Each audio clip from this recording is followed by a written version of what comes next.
Nous sommes ravis de vous retrouver pour de nouveaux partages et de nouvelles propositions vidéo autour de la littérature jeunesse et ado. Sur cette chronique de décembre, nous reviendrons rapidement sur les surprises qui vous attendent dans la ville et nos bibliothèques de Pontoise, avant les habituelles recommandations. Vous verrez, nous montrerons propositionnels de beaux livres nouveaux. Ils viennent d'arriver dans l'édition. Nous les avons lus pour vous et pour nous et nous espérerons pouvoir vous en faire profiter bientôt à notre demande ou à la vôtre. À ce propos, n'hésitez pas à nous faire vos suggestions si vous avez vous aussi repéré dans les dernières sorties des nouveautés que vous aimeriez voir arriver sur le réseau des bibliothèques de Cergy-Pontoise.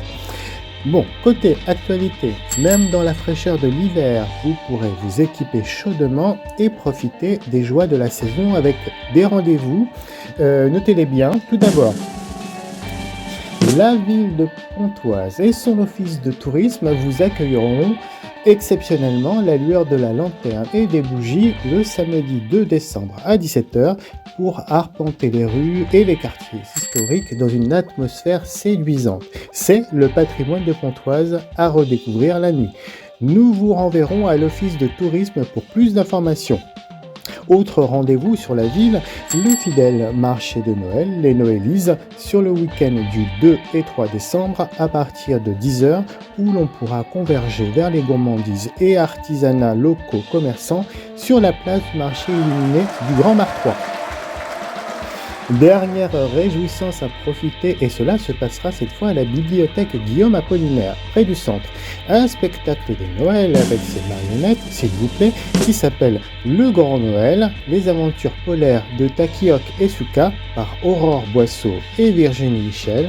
Ce joli conte de Noël vous permettra, nous a-t-on confié, de découvrir la faune polaire et de plonger dans la culture inuite. Ne le manquez pas, c'est le samedi 9 décembre à 16h.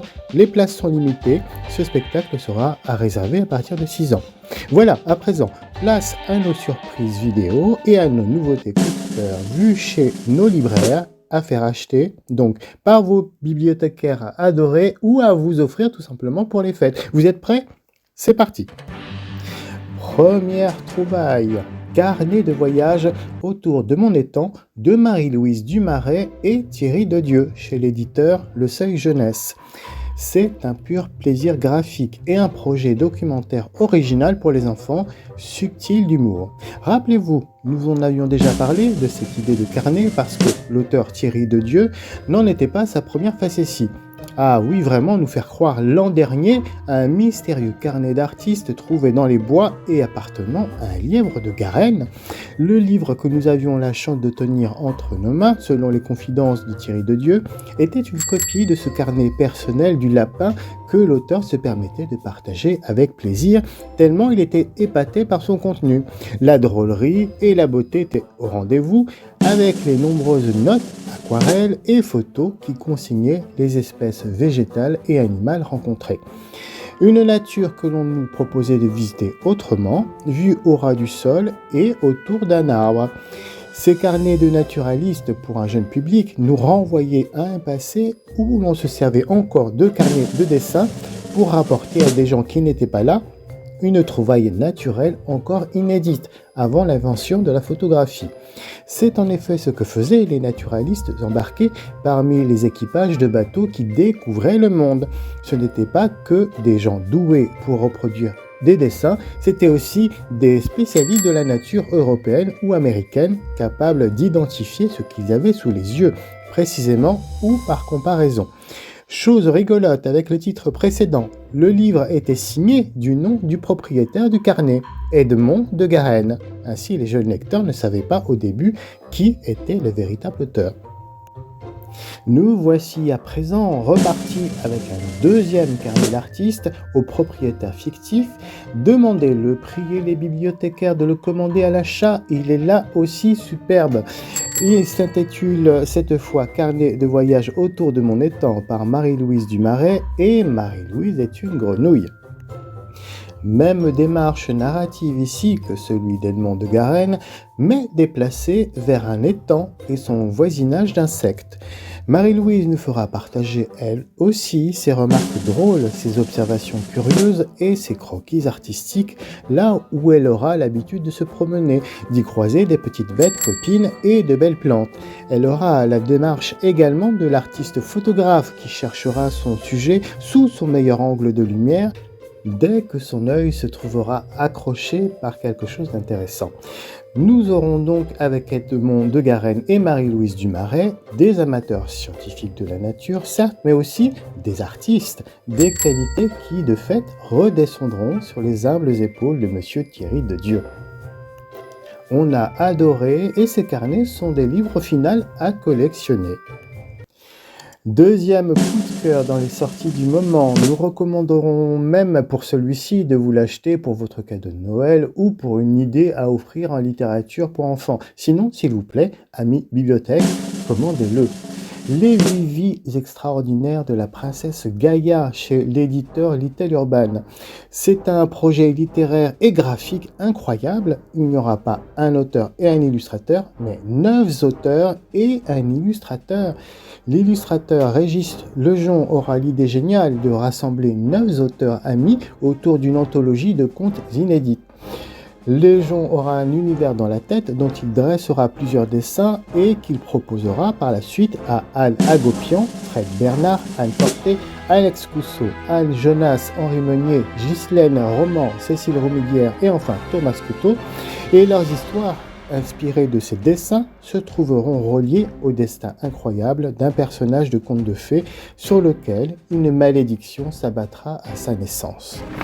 Il était une fois une princesse du nom de Gaïa à qui Madame la Mort accordera 9 vies plutôt que de la prendre une fois pour toutes à sa naissance. C'est un deal que la mère passera difficilement avec le messager homme-chat de Madame la Mort qui acceptera de sauver le roi blessé mortellement lors d'une bataille à cette seule condition, une vie pour une vie. Quelle injustice et pourtant quelle aventure!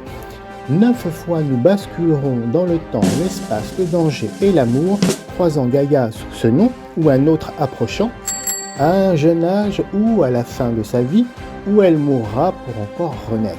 Jamais elle ne devra se souvenir de ses vies antérieures et à la fin, elle sera sienne, ordonnera la mort. Les dessins sont sublimes, les récits tout autant et de vrais petits bijoux d'émotion et de sensibilité d'auteurs différents. La fin sera grandiose, la princesse Gaïa défiera même la fatalité, une vie réécrite 9 fois et nous pourrons conclure que pourtant, comme l'on dit, rien n'est jamais écrit dans le marbre. Y aura-t-il un happy end? Nous le savons, à vous de le découvrir. Dernière pépite vue dans les librairies et à quémander à vos bibliothèques chéries. C'est un documentaire, un catalogue de destins d'inventeurs et le sujet, vous le verrez, sera là aussi original. Erreur de génie, histoire d'inventeurs qui ont raté pour réussir, de Max Temporelli, Barbara Gozzi et Agnès Innocente, chez l'éditeur Hachette Enfants. L'objectif est intéressant, proposant d'encourager les esprits curieux du jeune public lecteur à imaginer et à inventer avec la preuve concrète que, comme l'on dit, Rome ne s'est pas faite en un jour. En effet, de nombreux exemples par le passé collectés ici démontreront qu'on ne réussit pas nécessairement un bon projet du premier coup et qu'il faut parfois persévérer sur ses idées si notre instinct nous alerte qu'il y a quelque chose là. Le titre fera le répertoire des personnages qui auront découvert des inventions familières que nous utilisons depuis toujours et qui, à notre grande surprise, sera le fruit béni de multiples essais ratés avant d'y arriver, ou simplement le résultat inattendu d'une autre recherche qui n'aura pas grand-chose à y voir. En effet, imaginez notre chercheur ou notre chercheuse qui a une idée en tête, qui va expérimenter et qui, le livre le dira, prévoira une batterie de tests, notera et qui se trouvera parfois face à des surprises, des réactions originales qui permettront de répondre à d'autres besoins ou de parfaire d'autres expériences existantes. Ceci nous amènera à l'idée que quelquefois, l'invention parfaite ou finalisée est le résultat de plusieurs inventeurs qui vont ébaucher, se corriger les uns les autres et qu'il y en aura un ou une qui réussira à y apporter le point final et à donner son nom. C'est le lot de l'esprit scientifique et de ses pionniers. On ne se lance pas dans la recherche pour faire fortune, contrairement à ce que l'on pourrait penser avec le succès d'une invention. On cherchera soit à améliorer le quotidien d'une invention utile, ou bien on cherchera à poursuivre les idées d'une part pour faire avancer une cause, la science. Il est donc réjouissant de se dire qu'il est possible de faire avancer le monde, d'y apposer sa propre petite pierre à l'édifice pour le bien commun, comme l'on dit, en améliorant un concept existant, même si l'on n'est pas un génie capable de révolutionner. Retour donc sur l'invention du télégraphe sans fil, sur l'invention du Coca-Cola, sur l'automatisation de la couture des chaussures, sur l'invention de la peluche à épingles pour les couturières ou bien de l'ampoule électrique. C'est un documentaire qui ne se contentera pas de se montrer idéalement didactique. Grâce à ses auteurs, il véhiculera également un esprit de soutien et d'encouragement pour les jeunes lecteurs. C'est inspirant et bon pour le moral des troupes.